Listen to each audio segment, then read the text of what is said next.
Welcome back to another edition of Racing It Out. It is finally starting to feel like not winter here in Canada. A little bit, barely, but we've had some sunshine.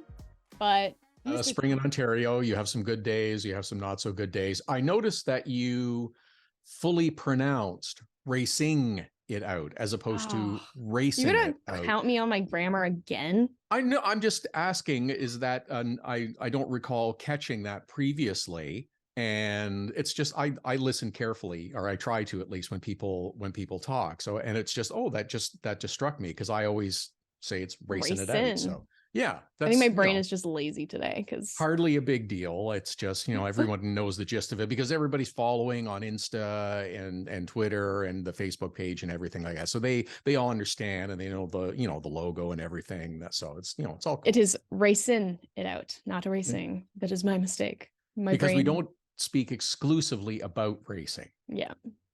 We're racing it out. There you go. Yeah. Exactly. And that's sort of how we came up with the no. So the last time I saw you, we were actually in person. Maybe we should try and figure out a way and time to do that more over the summer as well. Maybe we can tie it into a Pinty's event or two somewhere around the summer. I have no idea which ones yet because we're still, formulating plans and stuff. But maybe that's something that we can consider. If anybody's got ideas or suggestions, hit us back with a message on social, and we can take a look at it. But I think that'd be a fun thing to do. Yeah, because it's like you and I are typically at like GP3R a little bit earlier, depending on schedules, obviously. Sure. But Toronto's another one as well, because you'll be there the entire weekend covering. I mean, you're usually off your rocker busy for that weekend. But I mean, sleep is overrated. Yeah. Yeah, we don't from mid-June to Labor Day, we don't sleep. Yeah, and especially some weekends, like GP3R is usually a busy one, and well, that's because we're out partying. Yeah, that's huge partiers. That's huge exactly partiers. It. You gotta suck back the espresso martinis to survive that weekend. Funnily enough, at St. Petersburg at the IndyCar race is where our PA announce booth was set up.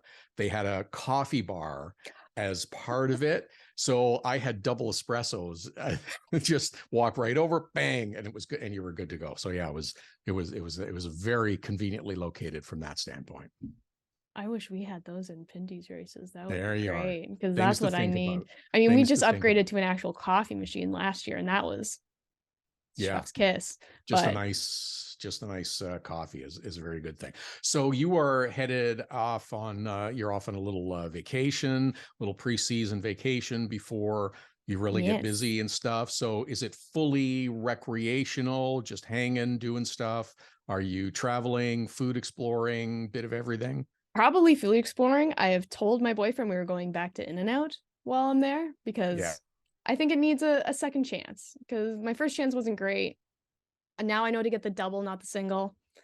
I know not to get the animal fries, so I'll try the fries regular this time. But we'll see. Yeah. It's kind of all over the place. My boyfriend did say he wanted to go. There's a theater in Phoenix that does, I guess, kind of like a Cineplex VIP experience, but like all inclusive and like more sit down. Yeah. So it's not like you're in like the theater seats and you get served your food. It's like you're at tables. So or something like that. So he said he wants to go and do it while we're there and do it with his parents while we're in Phoenix. So to be continued, and then that'll be on our next installment. So dinner and a movie is what you're saying. Exactly. It is the formal version of Netflix and chill. Wait a minute. Don't know that you're wanting to do that in a public place necessarily. Todd, I understand. Not that kind of I understand what you get your mind. I just wanted to clarify. Just clarifying. That's all. Again, my brain is lazy. It's not putting two and two together today. It's all good. It's all good. I know you're tired because you just before running in to do this podcast, you were out doing physical activity that you have been involved in, and I wasn't aware of until recently, that involves Frisbee. My boyfriend and I joined an ultimate Frisbee team. I want to say like last December. And this is our second season, and we've signed on for 2 more seasons to do it all through the summer. So, but it's a lot of fun, but it's a lot of work. And today was especially hard because we were we were covering a guy, and like the teams were mismatched, and like you were just covering who you could cover.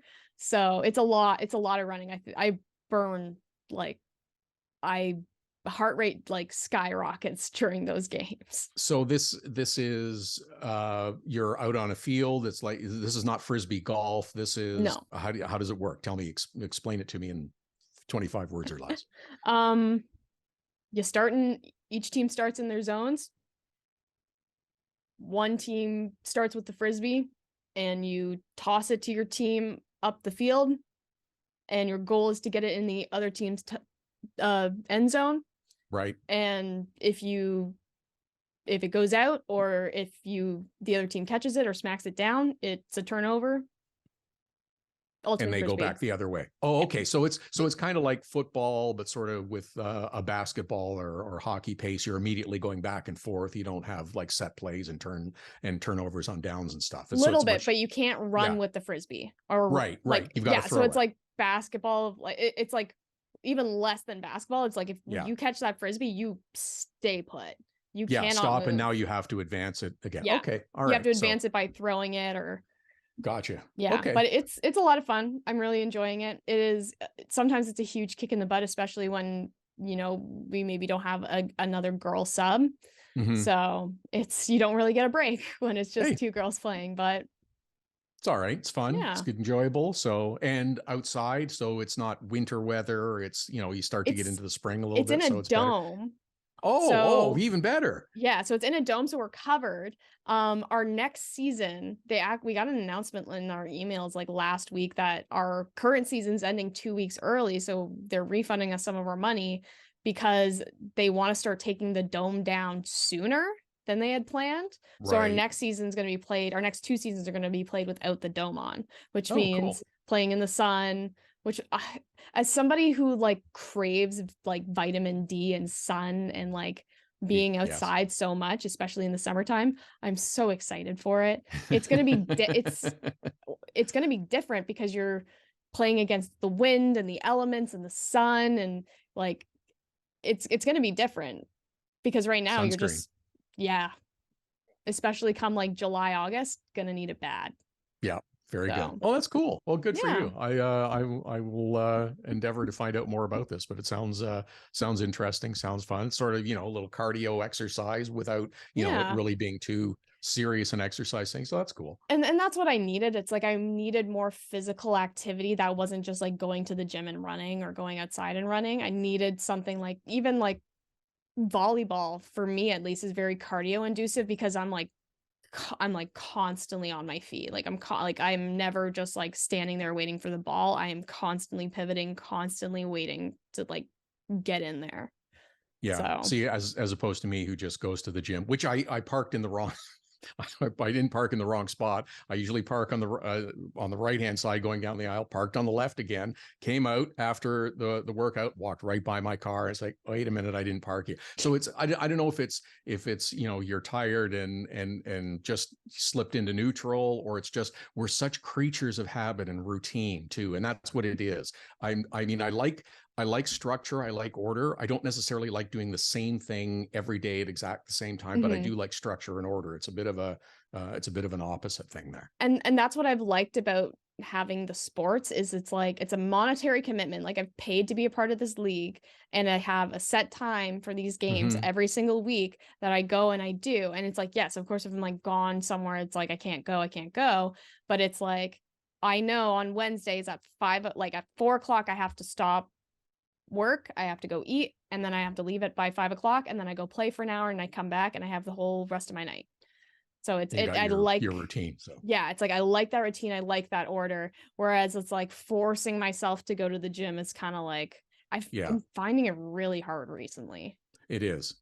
But I find it a lot easier when the weather is good. You can go outside and it's not, you don't have to put on all the clothes and everything. So it's better that way. You don't have to go with your giant jackets to the gym, stuff them in the locker. Avoiding that is good. So you've got COTA as your background. We'll get to COTA. The race I didn't watch. Yeah, that's okay. Sebring, the big aerial of Sebring is mine, because I was at the ending of the Sebring the 12 race. hours that looked like the demolition derby. It was unbelievable. So you go, how about that? You go 12 hours and somebody clobbers you with 6 minutes to go or something like that. Literally, but it was crazy. It was nuts.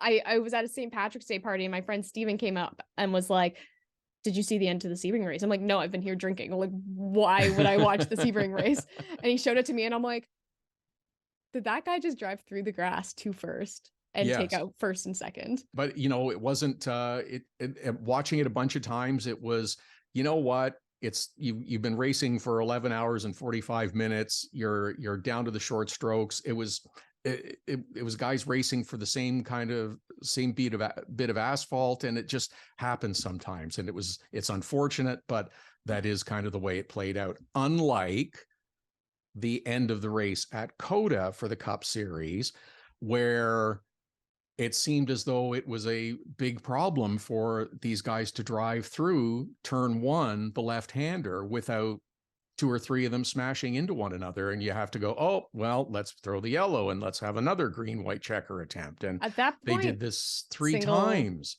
Single car restarts. Well, but here's the other option is you don't need to drive through people. I don't think you should have an indefinite number of attempts at a green, white checker. If you get to 5 laps, and there's a caution in the 10 laps to 5 laps remaining, throw the red. Stop everybody, clean it up. Okay, we'll resume. I think we've talked about this before. We did. And it's just, there's no reason to have multiple attempts to go, instead of 68 laps, it turns into 78 laps. It took 30 minutes to run the last 3 laps. That's ridiculous. It's like basketball that takes 30 minutes to play the last 30 seconds. It's terrible. Just dragging on and on and on and on. It's like, yeah. And it's like you're wanting this super exciting finish, but chances are you're just actually losing your viewership.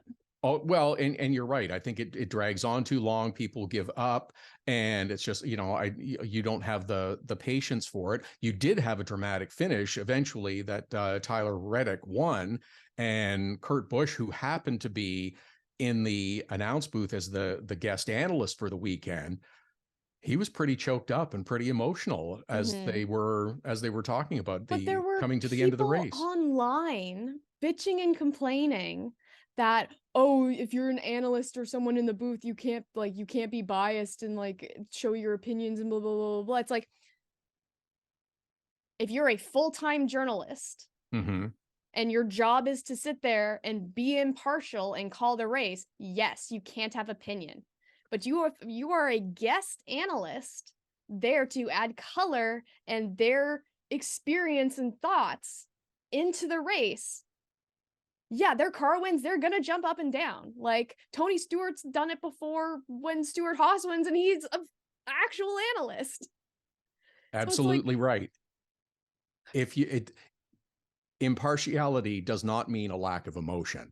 And Kurt Busch is still affiliated with the racing team. So of course, in fact, if he didn't have his concussion issues, he'd still be in that car. Exactly. And so you could feel the hurt and the pain that he's suffering as well. That's his car. That is his team. Go back in the day and listen to Darrell Waltrip calling Michael Waltrip in 2001. I was just thinking about that. Go back even further and listen to Ned Jarrett calling Dale Jarrett winning his first Daytona 500 against Dale Earnhardt. That's emotion. That's passion. We want that in the sport.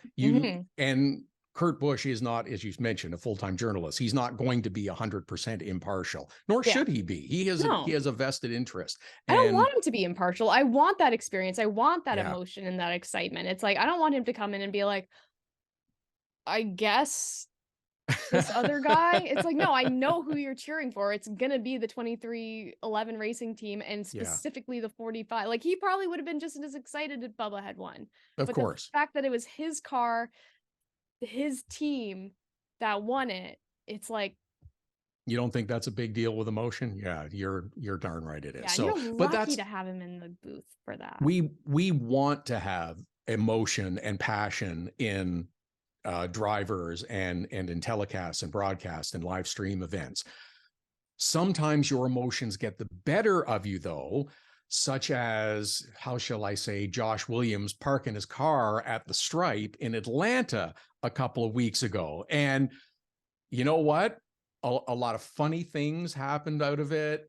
There was, some great memes and stuff, but of course he's going to get suspended. I mean, you have to. I mean, you have to suspend him, and it's the right call. You have to do it. Yeah, it's like you can't not suspend him because it's like he's literally giving you the biggest middle finger. It's like you're being deliberately defiant in that moment because it's like better than to park it on the start finish line. Exactly right. Now, was it a heat of the moment? Maybe you could have handled it differently, or maybe we need to look at adjustment and how the call was made. Yeah, sure, I'll give you that. That's not the way to make your argument by stopping at the start finish line, given the how do you do and no. So, but I think they handled it. They suspended him. It said, what are they going to do? Fine me? I can't afford it. And you're right. Like he's living hand to mouth, and so is the team. So we are going to suspend you though, because you have to. You can't let that go. Because it would have been a huge dick move for them to give them like a $10,000, even like a $5,000 monetary fine. It's like that is a huge impact to them. Yeah, absolutely. So it's like, all right, we understand. We'll play ball. We'll deal with it this way. Yeah, it's like you need to have repercussions and have consequences, but we're not going to destroy your career over a heat of the moment decision. Right. So the other thing is I guess that in that sense, interpretation and what the penalty should be, and not having a set, if you do this, you get this fine and or a suspension or whatever, is good.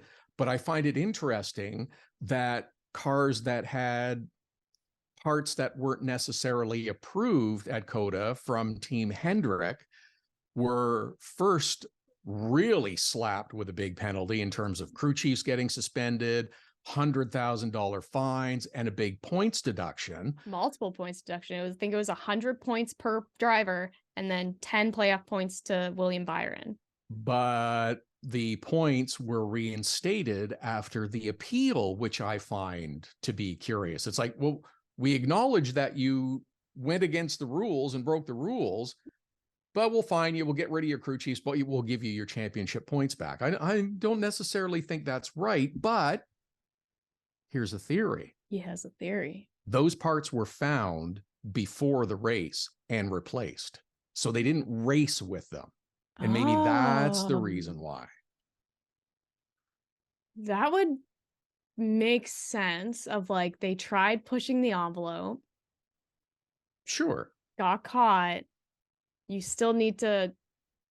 were going to race with these, and the potential that they had raced with them in Daytona and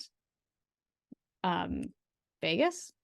Yeah, but you don't know. You can't. Yeah, you don't know. They were not found to be in violation of the rules previously. They were found. They confiscated parts and were allowed to continue on the weekend. So there's no guarantee they would have been in the car during the race. But because I was thinking it was why are we going to penalize the driver so much when it's a backhouse decision?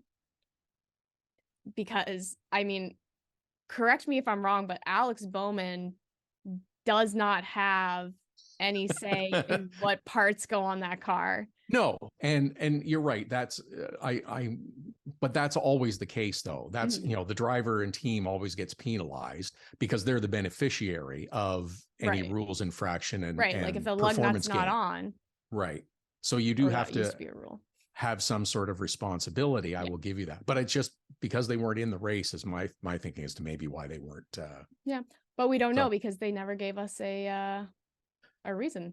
Yeah, and I'd like to have that kind of too. Is okay. Here's why they were the points were given back to the drivers. We thought about it. We talked about it. The review panel said we'll leave the fines, the suspensions in place, but we give you your championship points back. Just explain to us why. I think that would help fans. I think that would help for clarity and transparency too. And I'm wondering, and I've seen this kind of been thrown around online as well, is if maybe they're just holding on to it because colleagues is next Wednesday. It's possible because it's like, it could be a new panel, so they don't want to give them the opportunity to come in with more evidence, or I don't even know how the panels work, but it could be a reason that it's swayed and they just want to keep it tight-lipped, but they also don't have to tell us anything. But again, I think that's good for your fans. The other thing that was different about COTA was that there were no cautions at the end of stages, which I think is a positive. Yes. I don't know that you should necessarily be awarding points twice through the race, but that's but you definitely should not have the cautions. They're not going away anytime soon because they're great for TV and TV loves them. And I think that's a big reason why they're in, but that's I personally think it's great. And there were plenty of cautions for breaks anyway. Yeah, they had no. I've heard it. They had no shortage of cautions. No shortage of inventory. I saw one where Bubba Wallace's brakes just didn't work, and he went straight into Kyle Larson, and it's like, oh, that's a hard hit. Happens. It happens. Yeah. So we should also mention a little bit of NASCAR Pinty Series news as we get closer to the start of the season. You know, inching closer, month and a half away, depending on what day this debuts. But, you know, we are getting close. I keep forgetting it's that close. We have, I know it's going to be here before you know it, confirmed return of Larry Jackson in the number 84. Brandon Watson is coming back for a full season in the number 64. Did you see him and Kevin Lacroix on the Facebook post going back and forth? There was Kevin Lacroix commenting on Brandon's post saying, "Oh no, please don't come back." And then Brandon commenting on his comment going, "Too late, baby, I'm coming back." And then Kevin comparing Brandon to the likening of Tommy Gunn. Love it. It's great. See, that's I love fun. banter like that. It's so much fun. I think Kevin's the best at it too. It's like he doesn't post a lot on social media, but he comments a lot. And he's funny, he's engaging, he's kind of quiet, but he has a good sense of humor, and he's pretty dry and funny too. That was something that took me a while when I got into the series to learn about Kevin. Is he is hilarious. Yeah. Like, and he's quiet, but it's like when he gets his funny moments, he is hilarious. Yeah, it's awesome. So, but I cut you off. I was going to say there's another announcement too that you're going to tell us about. Yes. By the time this has premiered, it is already news, but Donald Teej is back racing the ovals minus Oshweekend and GP3R. That's awesome. That's great. He will be back out wet, and he did amazing last year. I forgot how many good results he got last year. Yeah, because he got a pole in Saskatoon. He finished runner-up at Delaware behind Brandon, and it was like we were there thinking like he was gonna get him, but alas, Brandon won. But I really truly think they can get another win next year, because he's been hunting for that second win since 2018? 17, Saskatoon. Yeah, that's so I think it's I think it's good. I think we're still waiting for the final official numbers. The car count might be off a little bit from last year, but I don't think it's going to be that significant. I think we're still going to have good fields starting with the opening event at Sunset Speedway. I'm pleased about that. I'm looking forward to it and excited to get back. It'll be good. It'll be fun. Yeah, it's going to be a good season. And it's like I can't really say anything, but we've gotten into that season where it's like every single week we're having driver announcements. It's just they're rolling out. Yeah. And that's it. We'll be seeing, and this is typically the way it goes. As you have more of them, they pick up in frequency as you get closer to the season, and there are more details that will continue to come out, and look forward to that as well. Yeah. I said to you that I wanted to kind of blend a little of it's not really blending hockey, but it's been happening because I know this is a topic that we've had discussions about in the past, but there's been a lot of attention with the NHL and Pride nights recently. Every team in the league I've noticed it. Yeah, every team has their own Pride night. Some have warm-up sweaters. Not everyone does, but some teams have backed out of wearing or having players wear warm-up sweaters after saying they would. Other players have said they don't want to do it based on their religious beliefs. Some Russian players have cited concerns of retribution because there are severe laws in Russia dealing with promoting that kind of lifestyle. And some players still have families. So I'm bringing it up because Pride Month is coming up in June. There was a lot of blowback last year when NASCAR had some of the merchandise coming out that reflected that. So I wanted to talk about it a little bit. But from what I've been able to see and read, and I've looked a lot about it, the immediate response when teams have pulled back on having players wear pride sweat themselves have declined to wear them is immediate outrage and claiming, and with social posts, that they're terrible people. It shouldn't matter what your religious belief is. The league has said safety isn't really an issue for Russian players. Teams are cowardly if they decide not to have players wear them. But I have yet to see anyone really put that type of vitriol and put this into a better context that's comfortable for me. So here's what I mean. Now, so most say that being a Christian and having strong personal beliefs about the Bible shouldn't matter to wearing a pride jersey. You're not condoning that lifestyle. You're simply supporting those in the LGBTQ plus community. And I get that argument, but I don't necessarily agree 100% with it, because religion is a choice. Your sexual orientation isn't a choice. Mm-hmm.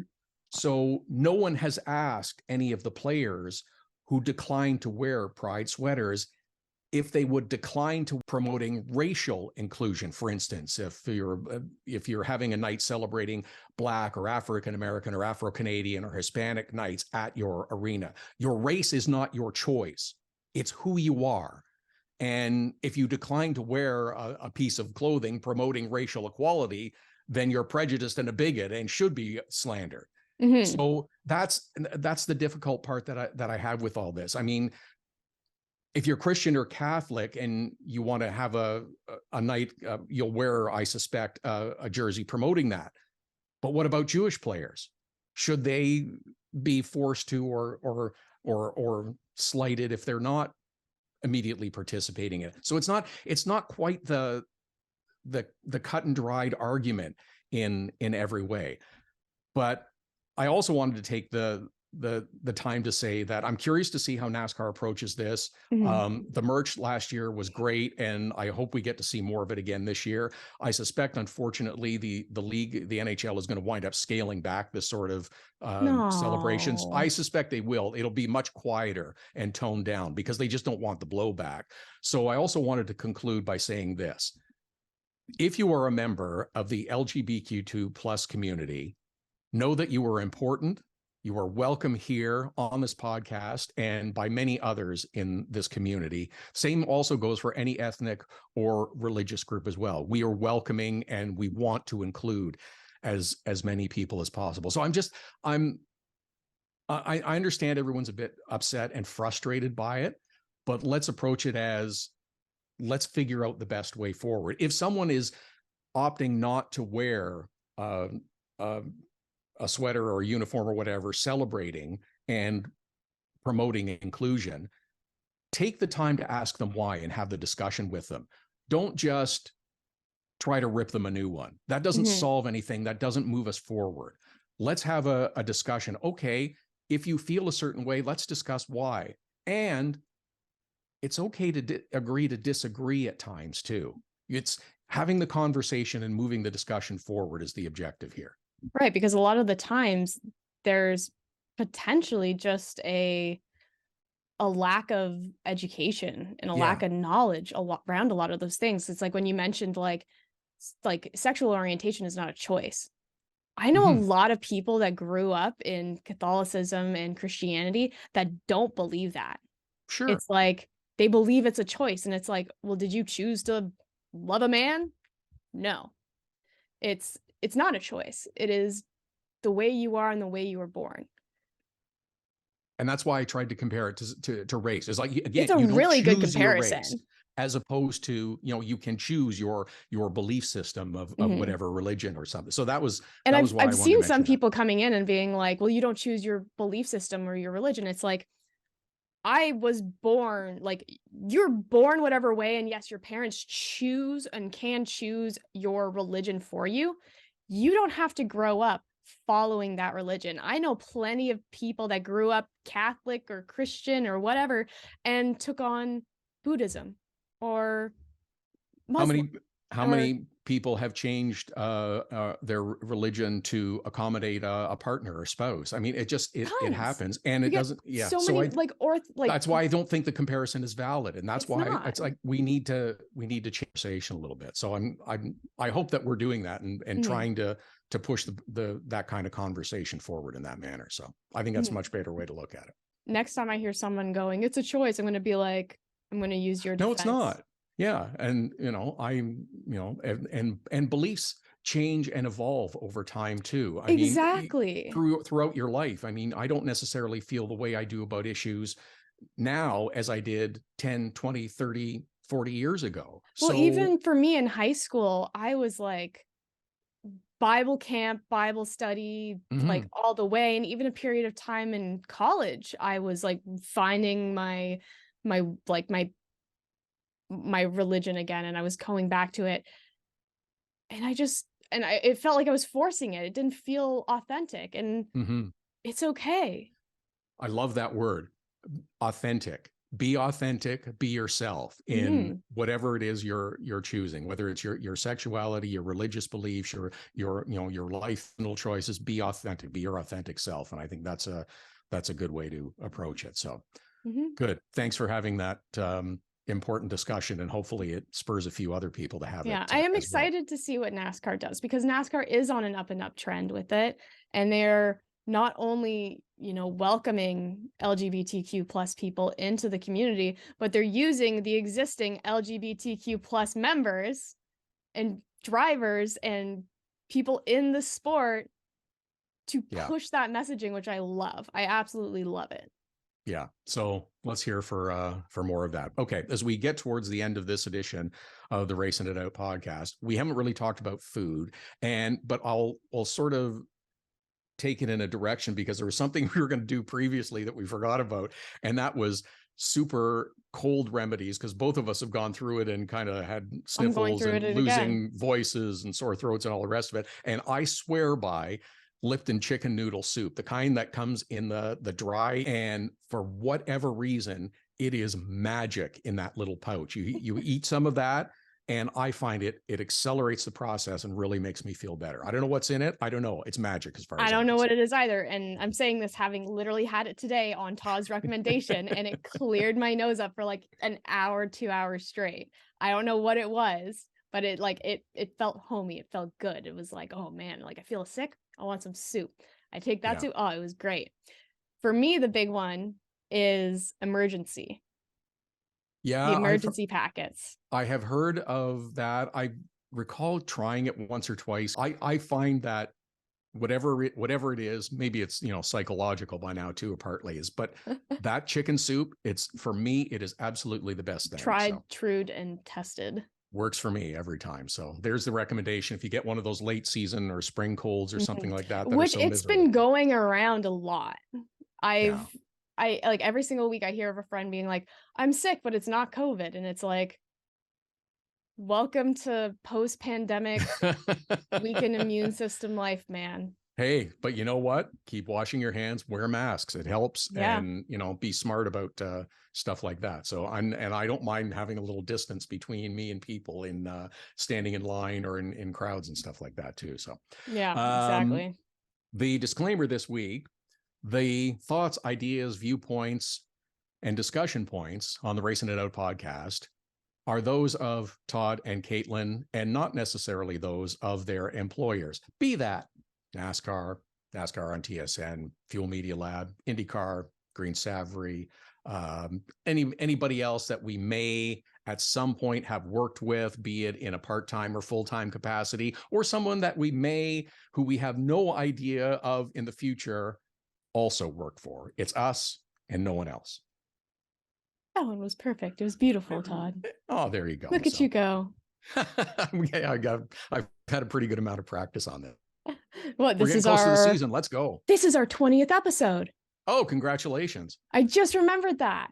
It's our 20th episode. So there you go. Nailing the disclaimer for the 20th episode. You've had 20 tries to get it right. Finally did it. Yeah, give me enough chances. I'll get it. So beautiful. All right. You have a great vacation, and we'll do this again when you get back and have food stories. I will bring as many food stories back as I possibly can. Cheers.